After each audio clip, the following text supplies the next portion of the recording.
Namaste. This is Ramchander Rao, your MLC, and speaking on NRR TV to reach you to explain with regard to the achievements of Narendra Modi ji government in the second term or the first year of the second term. We all know that the Parliament for the past 67 years have passed several legislations, enactments, and today we are in fact using those acts for various issues.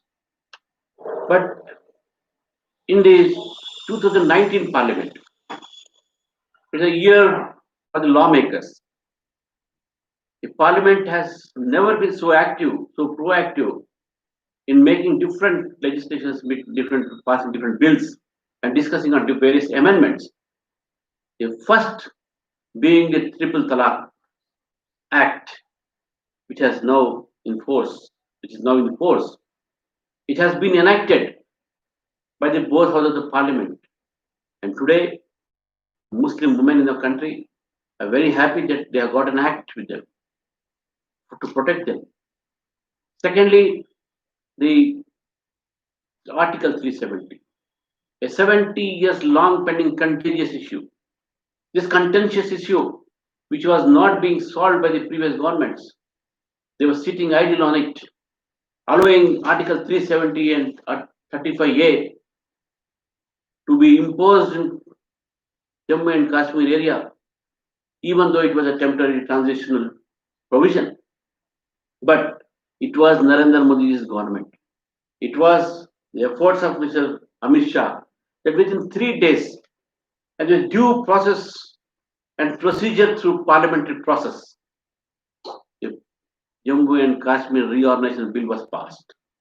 And today, we are seeing a lot of change in Jammu and Kashmir. The benefits of the government of India's programs, schemes, the enactments which were not hitherto were being implemented in those states, that is in the Jammu and Kashmir and Ladakh region. Today, they are all have to be implemented there. Today, we feel that integral part of our country, Jammu and Kashmir, remains for us. They also feel that today we are really integral part of our Indian nation. That was a great achievement by the Narendra Modi government in this parliament session. And then there was a CIA, though there was a lot of misnotions spread by some people, some section of society, those who believe in dividing India, the urban Naxals, all these people who try to spread false message, falsehood, and then try to create unrest in the country. I think CIA was always needed in this country. It was not the BJP, it was even the Congress party. Manmohan Singh also spoke several times on this issue. CPA spoke, CPM spoke, several leaders since the India became independent. Every time it was discussed in the parliament, what about the refugees in the country? So there was a different, in fact, it's a bold step by the government of India to protect the minorities of our neighboring states like Bangladesh, Afghanistan, and Pakistan. These are three issues which are, in fact, ideologically very dear to BJP and Johnson then. But apart from that, there were nearly 29 bills which were introduced in the parliament. Some were new bills, new acts, some became new acts, and some became the amendment of acts.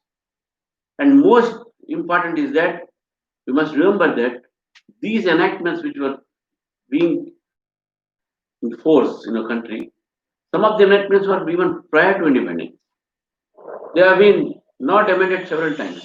In spite of few political parties had the majority in the parliament, both houses of parliament, they did not care to change the nature of the enactments with the changing times.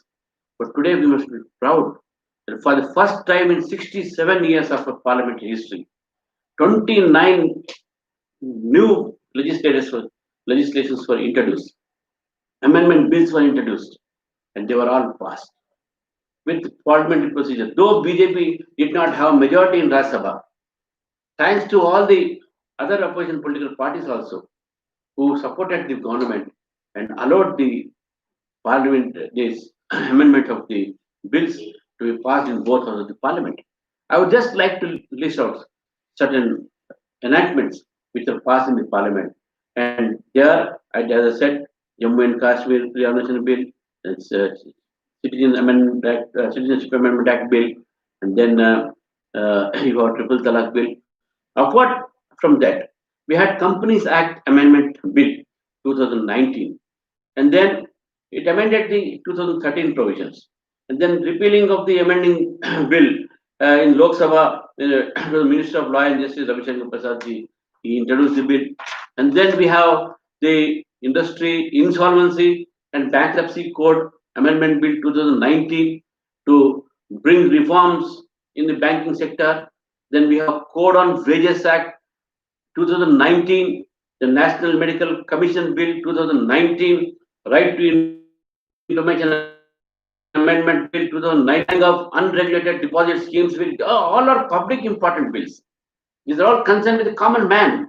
And then banning of unregulated deposit schemes, banning, and then protection of children from sexual offences bill 2019, wherein a lot of reforms, a lot of amendments were made, and Smriti Irani ji on July 18th, 2019, this bill was introduced in the parliament, and then and this act seeks to protect the children from offences such as sexual assault, sexual harassment, and pornography.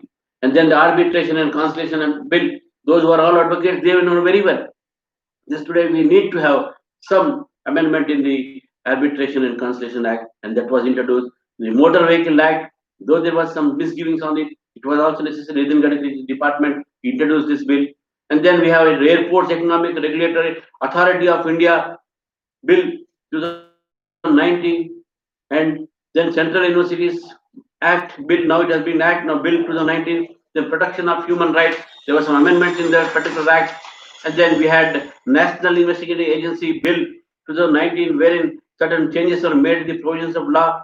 Then Unlawful Activities Prevention Amendment Bill. This is very important because this act, after Tada and Quota was repealed by the government of India on from the political because of the political pressures and because of vote bank politics, the only act to contain the terrorist activities is the enactment of Unlawful Activities Prevention Act, and there was some amendments in it to see that this act serves the purpose of containing the terrorism in the country. Then we have Consumer Protection Bill, we have Public Premises Eviction, Unauthorized Occupants Amendment Bill, the New Delhi International Arbitration Center Bill, the Central Educational Institutions Teachers Bill, with where the teachers trainings and all are being given, the Indian Medical Council, then Dentist Council Bill, and then Special Economic Zone, SEZs. We know there's some lot of changes are there because to it should deliver the what for what purpose it has been formed. Because SEZs we have in country, but all the SEZs are not delivering the the main aim of the act, and that's why there was a need of amendment. We amended it. The Jammu and Kashmir Reservation Bill was there. That also soon after that bill, we introduced this bill for to implement the reservation policy in Jammu and Kashmir in all the appointments and promotions in state government. And then Aadhaar and other laws were also amended. Then Homeopathy Central Council, wherein Ayush Department is involved in it. And then we have the Muslim Women Protection Rights on Marriage Bill 2019. The Muslim Brothers, what I said with regard to the triple talaq. And then Constitution 124th Amendment Bill. And these are the certain amendments which in 2019, nearly 28 enactments were introduced in the parliament. In last 67 years, the parliament had never seen such a business. It has fully, full utilization of the members' inputs by both by opposition and the ruling party. And I think in a parliamentary democracy, the functioning of the parliament is very important. The opposition tried to disrupt the parliament in earlier days for no use because it is people's money through which the parliament runs. And we are thankful to the Honorable Prime Minister that he has taken care to amend all the outdated laws and try to make this enactment so relevant in the modern society that everyone will get the benefit of these amendment act, every section of society, every woman, children, all other people. So therefore, I think I thank once again Honorable Prime Minister Narendra Modi ji for having taken so much of pain for the sake of nation. Because of you today, the nation is proud. The world is proud of you. Even in this COVID-19 situation, you have been helping the people in a very fantastic manner. And today you are rated one of the best leaders in the world. And we congratulate you for this. Thank you, sir. Thank you very much. And I think the people of this country always bless you. Thank you very much.